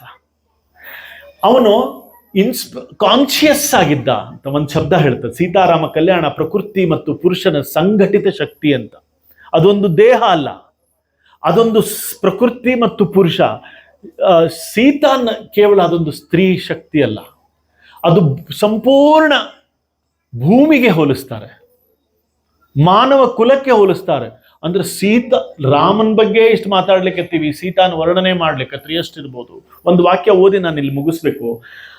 ಆಧ್ಯಾತ್ಮಿಕ ದೃಷ್ಟಿಕೋನದಲ್ಲಿ ರಾಮನು ಪುರುಷ, ಆದರೆ ಸ್ಥಿರವಾದ ಪ್ರಜ್ಞೆ ಮತ್ತು ಸೀತೆಯ ಪ್ರಕೃತಿ. ಸೀತೆ ಅಂದ್ರೆ ಒಂದು ಪ್ರಕೃತಿ. ಪ್ರಕೃತಿಯನ್ನ ನಾವು ಎಲ್ಲವನ್ನು ಮಾತೆ ರೂಪದೊಳಗೆ ನೋಡ್ತೀವಿ. ಮಾತೆ ರಾಷ್ಟ್ರ ದೇವತಾ, ನಮ್ಮ ಭೂಮಿ ಮಾತೆ ರಾಷ್ಟ್ರ. ಸೊ ಸೀತೆಯನ್ನ ನಾವು ನೋಡುವುದು ಪ್ರತಿಯೊಂದರೊಳಗೂ ಸೀತೆ ನೋಡ್ತೀವಿ. ಎಲ್ಲದಕ್ಕೂ ನಾವು ಕೊಡುವಂತಹದ್ದು ಭೂಮಿ, ಅನ್ನ, ಎಲ್ಲವನ್ನೂ ಸ್ತ್ರೀ ರೂಪದಲ್ಲಿ ನೋಡುವಂತಹದ್ದು. ಸೊ ಅದಕ್ಕೆ ನಾವೇನ್ ಹೇಳ್ತೀವಿ ಅಂದ್ರೆ ಸೀತೆಯ ಪ್ರಕೃತಿ ಅಂದರೆ ಚಲನಶೀಲ ಶಕ್ತಿ. ಪ್ರಕೃತಿ ಸಾವಿಲ್ಲ, ಅದಕ್ಕೆ ಚಲನಶೀಲತೆ ಇದೆ, ಅದು ಬೆಳೀತಾ ಇರ್ತದೆ, ಬಾಡಿದ್ರೂ ಹೇಳ್ತದೆ, ಚಿಗಿರ್ತದೆ. ಸೊ ಅದಕ್ಕೆ ಚಲನಶೀಲತೆ ಅನ್ನೋ ಶಬ್ದ.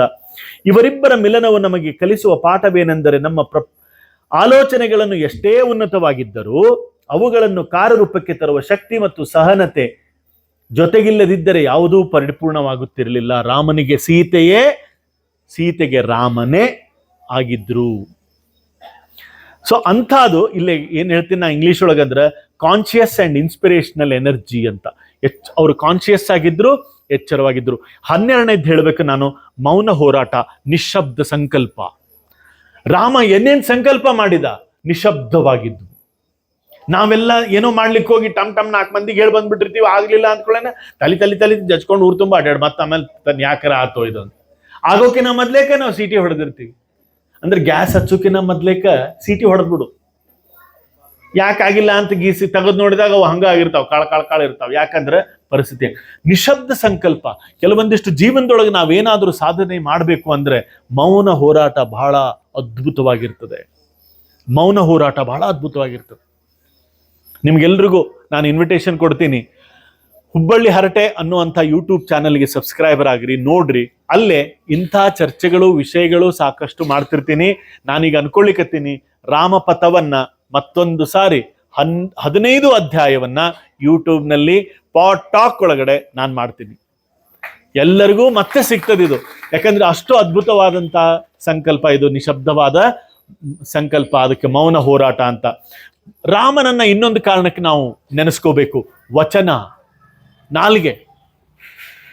ಎಷ್ಟು ಮಾತು ಕೊಟ್ರೆ ಮುಗಿತು, ರಾಮನ ಮಾತು ಅಂತ ಹೇಳ್ತೀವಿ. ಸೊ ಅದಕ್ಕೆ ಮಾತು ಅಂದ್ರೆ ರಾಮ. ಜಯ ಶ್ರೀರಾಮ್. ಸಮಬಾಳಿನ ದಿವ್ಯ ಸಂಕಲ್ಪ ಮತ್ತು ನಿರ್ಮೋಹದ ನಿಜವಾದ ಅರ್ಥ ಶ್ರೀರಾಮ. ನಿರ್ಮೋಹ ಅಂದ್ರೆ ಯಾವುದು ತನಗಾಗಿ ಬೇಕು ಅನ್ಲಿಲ್ಲ, ಯಾವುದೂ ನನಗೆ ಬೇಕು ಅನ್ಲಿಲ್ಲ, ಎಲ್ಲವೂ ಸರ್ವಸ್ವವು ಬೇರೆದವರಿಗೆ ಬೇಕು ಅಂತಂದವನು ರಾಮ. ಸೊ ಅಂಥ ರಾಮನ ಕಥೆಯನ್ನ ನಾವೆಲ್ಲರೂ ಇವತ್ತು ತಿಳ್ಕೊಂಡ್ವಿ. ಸೂರುಚಾರ ನಮ್ಗೆಲ್ಲಾ ರಾಮಾಯಣ ಗೊತ್ತಿದೆ. ನಾನಿದನ್ನ ನನ್ನ ಭಾಷೆ ಒಳಗ, ಮ್ಯಾನೇಜ್ಮೆಂಟ್ ಭಾಷೆ ಒಳಗ ಇವತ್ತಿನ ದಿವಸಕ್ಕೆ ಎಷ್ಟು ನನಗೆ ಹೇಳಬೇಕು ಅನಿಸುತ್ತೋ ಹೇಳಿದೆ. ಬಟ್ ಇನ್ನೊಂದ್ಸರಿ ಆಯೋಜಕರಿಗೆ ಕೇಳ್ಕೊತೀನಿ, ಇನ್ನೊಂದ್ಸರಿ ಮಾಡಿದ್ರೆ ಓನ್ಲಿ ರಾಮಪಥವನ್ನ ಮಾಡ್ರಿ. ಬಹಳ ಚಂದ ಕಾರ್ಯಕ್ರಮ ಆಯೋಜನೆ ಮಾಡಿರಿ, ಅದ್ಭುತ ವಿಚಾರ. ವಿನಾಯಕ್ ಅವರ ಅಮೇಝಿಂಗ್ ಕೆಲಸ ಮಾಡಿರಿ. ಸೊ ನೀವು ಅವ್ರು ಏನ್ ಮಾಡ್ಯಾರ ಬಿಡ್ರಿ, ನೀವು ಮಾಡಿರುವಂತ ದೊಡ್ಡ ಕೆಲಸ. ಯಾರ್ರೀ ಇಂಥದ್ದು ಇಷ್ಟು ತಾಸಾದ್ರೂ ಶುಗರ್ ಲೆವೆಲ್ ಹೇರಾಪೇರಿ ಆದ್ರೂ ಬಂದು ಕೂತ್ಕೊಂಡು ನಾವು ಕೂತ್ ಕೇಳೋರು ಇವತ್ತು ಸಿಗೋಂಗಿಲ್ರಿ. ಆದ್ರೆ ನೀವೆಲ್ಲ ಕೂತ್ ಕೇಳಿದ್ದಕ್ಕೆ ಬಹಳ ಬಹಳ ಅನಂತ ಧನ್ಯವಾದಗಳು. ನಾನು ಆಗ್ಲೇ ಒಂದು ಮಾತು ಹೇಳಿದೆ, ಶುರುವಾತಿಗೆ ಒಂದು ಪ್ರಶ್ನೆ ಕೇಳಿದ್ದೆ. ಏನದು? ನಾನೊಂದು ಮಾತು ಹೇಳ್ತೀನಿ. ಇವುಗಳನ್ನೆಲ್ಲ ಜೀವನದಲ್ಲಿ ರೂಢಿಸಿಕೊಂಡಾಗ ನೀವೇನಾಗ್ತೀರಿ? ಇವುಗಳೆಲ್ಲ ಜೀವನದಲ್ಲಿ ರೂಢಿಸಿಕೊಂಡಾಗ ನೀವೇನಾಗ್ತೀರಿ? ನೀವೇ ರಾಮ ಆಗ್ತೀರಿ. ರಾಮ ಎಂದಾದರೂ ತನ್ನ ಜಪ ಮಾಡಿದ್ನಾ? ಇಲ್ಲ. ಹಂಗಂದ್ರೆ 2 ಅವಕಾಶ ಇದೆ ಜೀವನದಲ್ಲಿ. ಒಂದು ರಾಮನ ಆಗಬಹುದು, ಇನ್ನೊಂದು ರಾಮ ಜಪ ಮಾಡಬಹುದು. ಆಯ್ಕೆ ನಿಮಗ್ ಬಿಟ್ಟಿದ್ದು. ಜೈ ಶ್ರೀರಾಮ್. ಶ್ರೀರಾಮ ಸಮರ್ಥ.